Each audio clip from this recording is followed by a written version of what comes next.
Welcome back. Without a doubt, Kenyan roads are among the world's most dangerous, and death literally stalks every road user. Many still remember fresh in their minds that morning, the death of 58 people at Fort Tanan in Kericho just a few weeks ago, less than a month ago, that is. There have been more deaths on the roads since. Well, then what follows is the Kenyan greatest fear. What next? And authorities have begun a crackdown on public service vehicles, enforcing the so-called Michuki rules. Tonight in studio we have NTSA Director General, that is Francis Meja. Text us on 22422 on Twitter. Use the hashtag NEWSNIGHT. Thank you so much for making time for us tonight. Thank you. Transport already affected since yesterday, as PSVs rush to comply with public transport regulations, which in itself, I mean, in my opinion, is an indictment on the regulators or road safety regulators, and to a large extent NTSA over the years, because I mean, it means majority of PSVs have not been compliant, which says something about enforcement. It's true that the famous Michuki rules is still in force. It's legal notice number 161 of 2002. And the truth of the matter is, yes, we don't want to deny there have been laxity in terms of enforcement. And I think that is being addressed, and we are determined to reverse the unfortunate trend. However, enforcement does not lie with NTSA, as you know. But it has. I mean, over the few years, it had been lying with NTSA until we had the president saying NTSA to move out of the roads. You had been part of enforcement, didn't you? It's true, but also one thing you need to realize: when we were doing enforcement, we are only 200 officers in the entire country. That people have never understood. 200. And we were doing that to complement the police. Okay? And I believe we created an impact. However, the overall responsibility for enforcement of any law in this country lies with the National Police Service. Right. But I mean, generally, this is a mandate you have about road safety. True. And one of the reasons, I mean, that I'm saying an indictment, and you've just said another indictment, by the president saying NTSA should, ordering NTSA out of the roads, and you're saying you had an impact, and many would say you had no impact at all. And that is why you were actually ordered out of the roads. No, really, we were not removed or out of the road because we had no impact. There were overlapping mandates. So it needed to be very clear so that everybody takes responsibility of their role. But I can tell you this, 200 officers, who doesn't know of NTSA? 200 officers in the entire country. It was the right decision then? It was the right decision so that we avoid department. Conflict of the overlapping mandates. Okay. Yes. But generally road safety is within your mandate. So, I mean, you're talking about laxity. It's a fact there was laxity because these are laws that have been there. It's even funnier that we are now giving PSVs until 12th November to comply with existing laws. I think what we are doing is this. The law was not suspended. It's still in force. But we realize also, it is true that some of these, the content of legal notice number 161 were not strictly being enforced. So we said the best thing is to tell people, correct what is not happening, and from the 12th of this month, if you will not have been in compliance, my advice for you, don't be on the road. Okay, and then what after this? Because I mean, you're saying, I mean, you're accepting a responsibility as far as laxity is concerned when you are enforcing, and now obviously with the traffic police as well, telling people to comply with the law that is already existing. But I mean, some actually say casually and very cynically as well that it's just another round of the usual. We see crackdowns, then after a few weeks there's laxity again, and back to insanity on the roads. Well, when it comes to how will it be different? Because you've done it before several times and nothing has really happened. On the issues of enforcement, really, I would not be the right person to really discuss that in details and say what is going to happen. But what we would like to see as NTSA is enhanced, sustained enforcement, so that we don't fall into the situation where we are now, that there are adequate laws, but when it comes to enforcing them, it's not going to. So I think the best persons who will be able to know. But I know from the meetings we've been having and with what has been happening on our roads in the recent past, I see determination to have this thing consistently being enforced. And that is the only way maybe we can deal with some of the runaway crashes that we see on our highways. What was the challenge when you were enforcing? Because there was still this problem where you have crackdowns, together with the police. I mean, you did it together, but I mean, there were crackdowns, and then after a few months or after a few weeks, we all go back to the same Let me tell you issue. this. I mean, how will it be done differently now? Let me tell you this. We ought not to be in a situation where for you to follow the law, there must be a police officer or a law enforcer. It is actually an indictment to all of us as citizens of this country. No doubt about that. Why would you wait until something that is protecting your own life? Why do you want to entrust that responsibility? For instance, on buckling up your safety belt. Why do you wait until a police officer checks? So what we are saying, enforcement is not the solution. The solution is to change our behavior so that you take responsibility even without a law enforcer. That is where we need to get to. But a situation where you have to wait for the police or NTSA or whoever else who is enforcing for you to obey the law is the wrong approach. But sadly, we have rogue drivers on the road. This is a reality. It is easier to deal with rogue drivers. That is what will happen, a situation where you are supposed to be seated on your seat and you don't want to buckle up. Do you need a law enforcer to do that?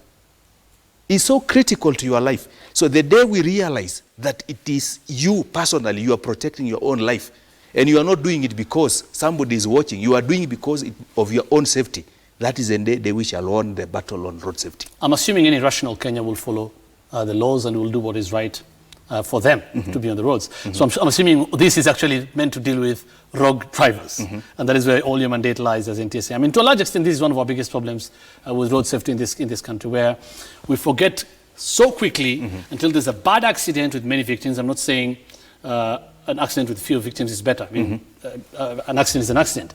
Then the vicious cycle begins. We have blame games, and then there's a crackdown, and back to normal. Your mandate is very explicit. I'll read it very briefly. The National Transport and Safety Authority was established through an Act of Parliament, Act number 33 on 26 October 2012. The objective of forming the authority was to harmonize the operations of the key road transport departments and help in effectively managing the road transport subsector and minimizing loss of lives through road accidents. In your tenure, you have witnessed and explained away very many of these accidents.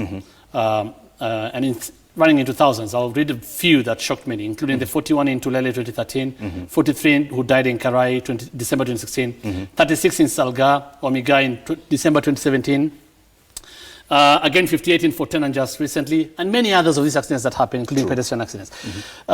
In between, we have calls for you to take responsibility, and people have talked about that. Right now, over the last 3 years, until October this year, 8,100 people perished. The numbers, 8,100. That's not the figures we have. Okay, the figures we have from NTSA, death on highways, 2016, we have 2,940 who died in 2016. Correct. 2017, 2,856 who died. Until October 8th, 2018, 2,345. You add this, you get 8,100. Oh, is the total over that? The total over the last 3 years. That's what I'm talking about. And already by October 8th, this year, we had surpassed the number of people who died the same period last year. Is it time, with all due respect to you, Meja, you approach this differently, accept responsibility, and resign, going by your mandate? I don't think so, because that's not the solution. Let me give you an example. You have stated the statistics as they are. Yes. I want to tell you this, Hussein. In the US, what people don't know, and they assume that US, the roads are much better, over 36,000 people die annually on roads. Although the population is quite different. True. Yeah. Here, and that's where the point I'm coming Yes. to. If you look at actually those figures, if you compare the level of motorization, the level in growth in population, the increase in road network, I would say comfortably without doubt, and that is the international standard of measuring road safety, there is a decline. If you look at the decline from when? I mean, the numbers we have over the years are the same. If you look at the numbers, more or less, they range between 2,000 to 3,000 every year. The actual numbers, more or less, as the statistics say, has been stagnant. Yes. But look, so how is that decline? It is supposed to be a ratio. Okay. There is no doubt the number of motorization in this country has increased. There is no doubt. Yes. There is no doubt that the network on our roads has increased. That's what nobody can dispute. There is no doubt that population had increased. So the risk factors have increased. The international measurement standards takes those factors, 3 factors into account. And when you look at that ratio, you will see there is a decline. However, we still have a long way to go. Okay. These numbers we are seeing can really be minimized. But as the road network increases, As the population increases, as the vehicle population increases, the risk factors go up. Okay, so fair enough. But let's look at again your mandate when you talk about minimizing loss of lives through road accidents. If we are in this stagnant number between 2,500 to 3,000 over the years you've been there, what decline are you talking about? If you look How are you improving? That's what I'm saying. If you look at the ratio, the increase in population, the increase in motorization, and the road network, if you look at those figures, they've been almost flat. If you look at that ratio, you will see overall there's a decline. My question, okay, I'm not seeing a decline in the figures. You're talking about overall there's a decline. But my question then is, are you telling me you're improving? And are you saying the numbers we have of people who are dying sadly on our roads are okay with you? Is that what you're saying? No, certainly no. Our aim and our wish is to have zero crashes. Then may not happen with the kind of behavior we see on the highways. So what we need to do for us as NTSA is to focus more on public education and awareness, to change the behavior of people, to remove people from this notion that I will only obey the law if there's a law enforcer. That is what we need to work on.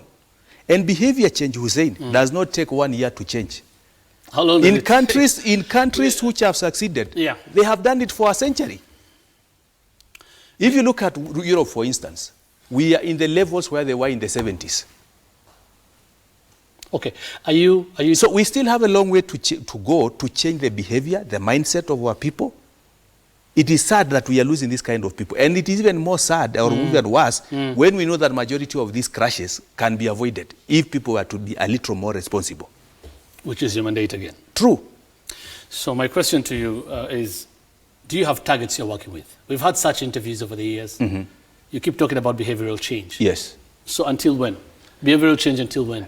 Until when do we see a reduction in these numbers, which is explicit in your mandate? When do we see reduction? What are the targets you're giving yourselves? Let me tell you this. HIV and AIDS is in this country. It's still a challenge to date. When did we start fighting with HIV and AIDS? It is behavior change. We still have HIV AIDS prevalence in this country. Isn't that true? So it is a process that takes long. They were setting targets for HIV. I'm asking you. Obviously for us, we have been targeting a decline of 10%. Yearly? Yearly. But it doesn't happen. It is only this year that we have not achieved that. In subsequent years, we've been achieving that. Not necessarily. I mean, from the figures, that is not a fact. The figures I know for myself, which I know, in the year 2016, 2017, we had a decline of 11%. These are figures I'm getting from NTSA, but be that as it may, if you insist on that, ultimately, what does it take? I'm sure this is what we've been talking about. Ultimately, what does it take for NTSA to admit that it's failing in its mandate in as far as safety and, trying to ensure there are less people losing or fewer people losing their lives on the roads? What is the yardstick for you? I mean, some would argue an accident is just that. It's an accident. Some say there's nothing you can do about it. But looking at other countries, they've managed to reduce the numbers of people who die on their roads. So how is it different here? It's different. And one of these things I'm not saying, what we see in our Kenya roads are not even accidents. These are what we call crashes. An accident is unavoidable. Exactly. You've done your best, but it happens. That is an accident. But here, what we see here are crashes. For instance, I will give you the Fort Tanan case. A driver who is driving without sleeping drives the vehicles from Kakamega to Nairobi and back. What do you expect? Fatigue. And people die. And people die. And these people did not know this driver has been driving for 24 hours. Neither did we know as the regulators. Whose responsibility is it? It is the responsibility, first of all, of the operator. Who is licensed to do this business? Because, Hussein, and this is where we get it wrong as a country, there must have been somebody who gave that driver the key to that car. Right. He authorized it. Right. He knew he did not sleep. Right. All right? Right. I was not on the road. Right. He drove it. Right. But somebody, like this operator, knew. And that is why this person has been taken to court. So this is a rogue person. Definitely. Well, definitely there are issues, and I would not like to delve into the details because this is a matter that is before a court of law. Right. But obviously, no responsible operator should permit a driver to work beyond the stipulated time. Yet they do this, so Kenyans are helpless then. Who is supposed to regulate it? It is you It is the traffic police. So who are Kenyans supposed to Our run role ends when enforcement came in, which is the role of the police. We have laws to define how long is a driver supposed to drive. That we have put in place. So the question is, let's push the enforcement to do their job, as we do ours as well. Which is now lying with the traffic police. The enforcement. You want them to do more? They will not. We will obviously, as NTSA does also, more. Yeah. The police enforcement does also more, and not just that. There are many factors. The road authorities as well. They need to do what is their portion, because for this accident to occur, a combination of factors come into play. Okay. Not just enforcement, engineering comes into place. How do we rescue the people when in an accident scene? Sometimes our action can contribute to more people dying. So it is a combination of factors. Okay, I'll ask a direct question now that you talked about Fetenen. The driver, it was said, was aged, his age raised eyebrows. Not saying anything about his age. I'm saying it's wrong to drive at the age of 60. People are talking about 70 or 72. True. You've already said there's no, I remember you talking then, there was no law setting an upper limit age for driving. However, the law is such that all individuals past 60 need to undergo annual medical fitness tests before their licenses are renewed. This driver's name, the deceased driver, his name was Lucas. So was his renewed? And how many times do you have the records? Again, as I said, that is now your money. This is a very unique case. Because we've never had, what we've been having challenge in the past, what we know has been a challenge, is people who are very young, just after acquiring the driving license, shortly after they want to go into commercial vehicle driving, when we have put a restriction on the number of experience that you need, at least a minimum of 4 years. But on the upper limit, I must admit, we have never thought that there can be somebody who is at that age, who can drive, who is still driving on the road actively. We also need to come where we are coming from. In the past, all our records we inherited, 100% manual. There were no intelligence system to tell you, this person has achieved this age. This is what we are now doing. And I can pride ourselves and say, as NTSA, with a short time we've been there, we've been able to digitize this information now. In the past, it was not possible. Today, Hussein, we can give you an alert that your driving license has expired. You can renew your driving license as you sit here. That was not there before the coming of NTSA. So we are coming from a very, very bad situation, and a lot of expectation, obviously, for the public is there, but we are making progress towards that direction. So was this driver's license renewed or not? He had a valid driving license. Did he undergo this test that you're supposed to undergo once you reach the age of 60? There is no, he didn't go through that test. And actually that has not been fully been done because there were regulations that we wanted to introduce in Parliament. I'm sure you've heard that they were annulled. The curriculum and the driving test, they were annulled in Parliament because Parliament said that there was no adequate public participation. So right now, that is what we are embarking in, so that we can take these regulations through public participation and resubmit them to Parliament. Therefore, they become law. Okay. Very briefly, after the 410 accident, you blame the courts, or is it the litigant actually, in the case where that saw your ban on night travel temporarily lifted. And the argument has been, what policies have you instituted? Because some say, including the Inspector General of Police when he was appearing before the Transport Committee of Parliament, saying most road accidents occur due to human-related factors, for example, speeding, reckless driving, dangerous overtaking, drink driving, etc., etc. People talk about this as being a knee-jerk reaction. What policies have you instituted? Because people, we hear an accident, then the first thing we hear is night travel ban. I mean, what is the correlation? Let me tell you this. One of the things that we've been doing as NTSA is to analyze this data. Every crash that happens, we analyze the data. We are now clear that majority of the accident happen at night. It is a fact. From your data. For the last 3 years where we've been analyzing this data, the trend is the same. From around 10 p.m. to around, actually from around 8 to around 11, the peak for the last 3 years is very clear. The hours of darkness comes with increase in fatalities. That is a fact. So when we say we want to restrict night travel, is because the risk factors are higher at night. And what have we done? To address that concern, we have raised the threshold. If you want to do night service operation, you have to meet the threshold that are higher than a normal or an ordinary PSV. To encourage those who are serious in this business to do the business when the risk is highest. So, I mean, in this data, have you also seen or did you come up with information or data to show whether it is out of recklessness of individuals or drivers? Or what exactly is the cause of these accidents at night? A combination of factors. It's not one single factor. First thing, visibility. When there is poor visibility, or is it enforcement, by the way? Accidents tend to go up. And let me tell you, Hussein, 40% of the fatalities that are on the numbers you are seeing there are pedestrians. Yes. 40%. What happens is, somebody with dark clothing crosses a highway, it is dark, it's poorly lit, chances of being hit by a moving vehicle are very high because this person is not visible. That is one of them. Fatigue. Maybe somebody has been driving for long hours. Okay? So by the time it is night, they are tired. We also know that most of the people drink in the evening. So at night, they are probably drunk. So those are the factors that contribute to high fatalities at that time. Okay. So in your opinion, we should avoid night travel for public service vehicles. That should just stop. The point is the risks are highest. So it should stop we should slow down if possible, even at a personal level. Yes. As much as possible, as much as I can, I avoid traveling at night. Okay. But because we have to facilitate the economy, if you must, but be cautious. Some have talked finally, I mean, stakeholders about privatization of public transport as being a major contributor to this insanity on our roads and the fatalities.